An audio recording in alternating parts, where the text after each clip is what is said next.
Salut à tous et bienvenue sur les critiques de Destination Finale 5. Sam est un jeune étudiant qui part en séminaire pendant 2 jours avec sa classe. Il va prendre le bus et quand il va passer dans un pont, le bus va s'effondrer. Et vous imaginez bien, comme tous les destinations finales, c'est une vision. Et dès que la vision est finie, du coup, il va avertir le danger. Sauf qu'évidemment, personne ne croit, mais il y en a quelques-uns qui vont descendre. Et quand ils vont voir l'accident se produire, ils vont commencer à partir, sauf que tous les étudiants ont pu descendre du bus. Et du coup, la plupart de la classe sont morts. Il n'y a que 8 survivants.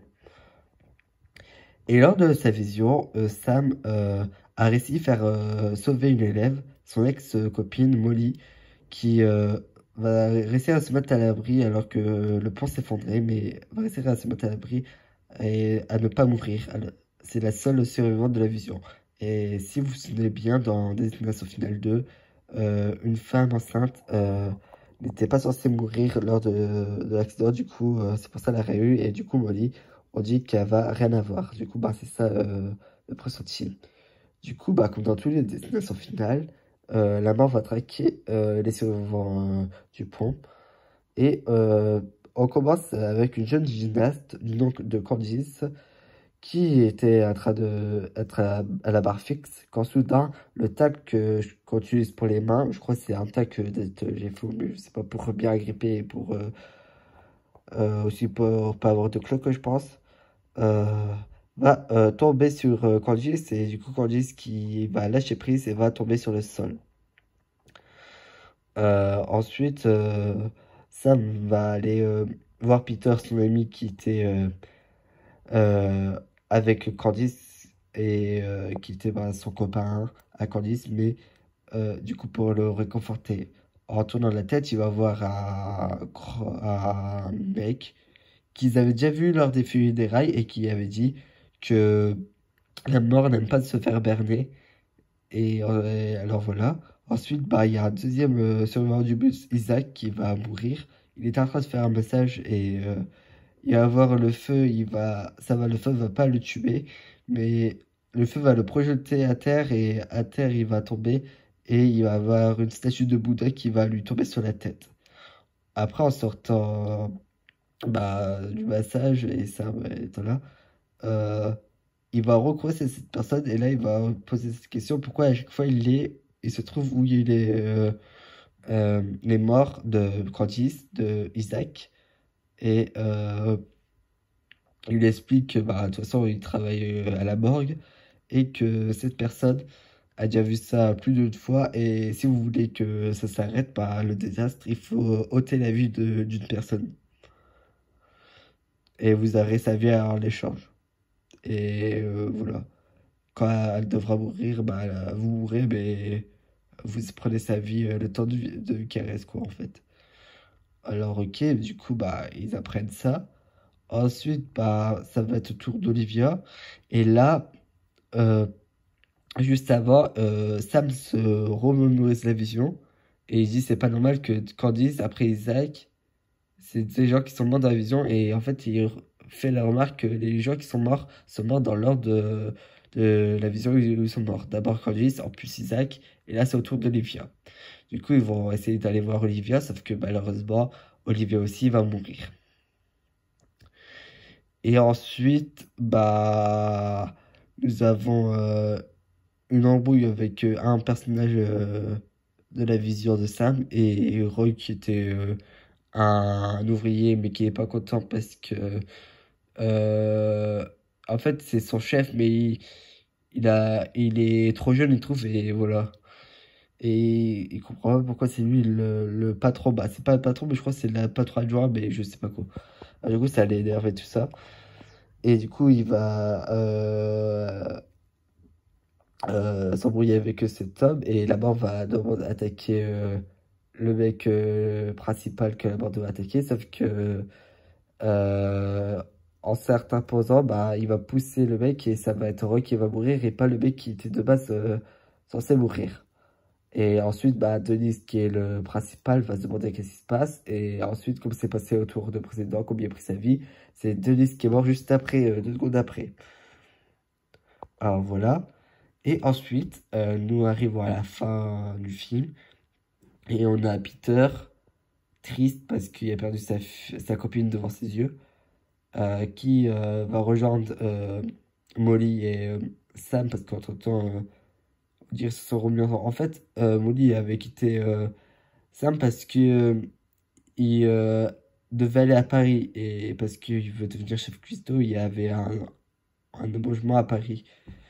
Sauf qu'elle avait pas trop, alors du coup elle a décidé de le quitter, mais voilà, mais après c'était pas vraiment une rupture quoi.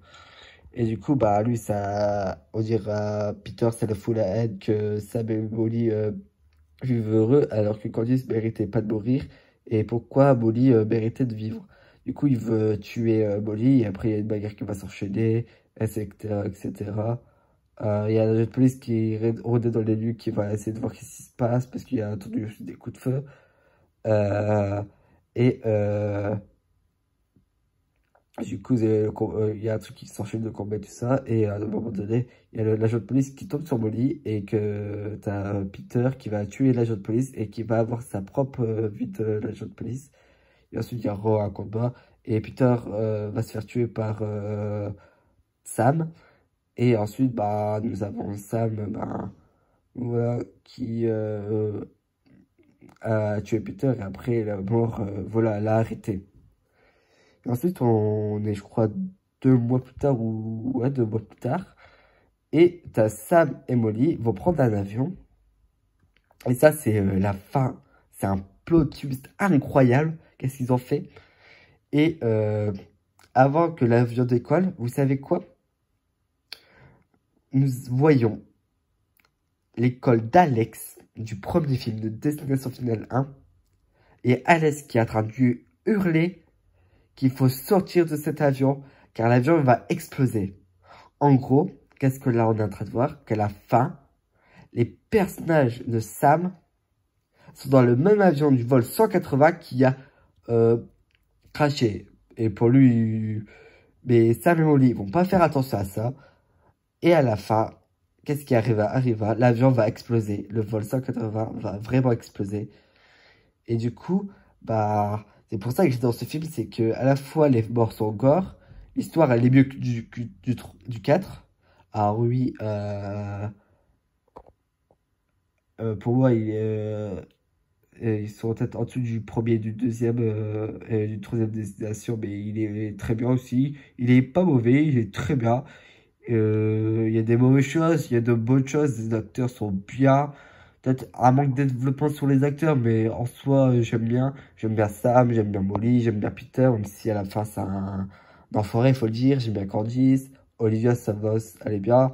Les morts sont très gore, et ça, c'est sympa.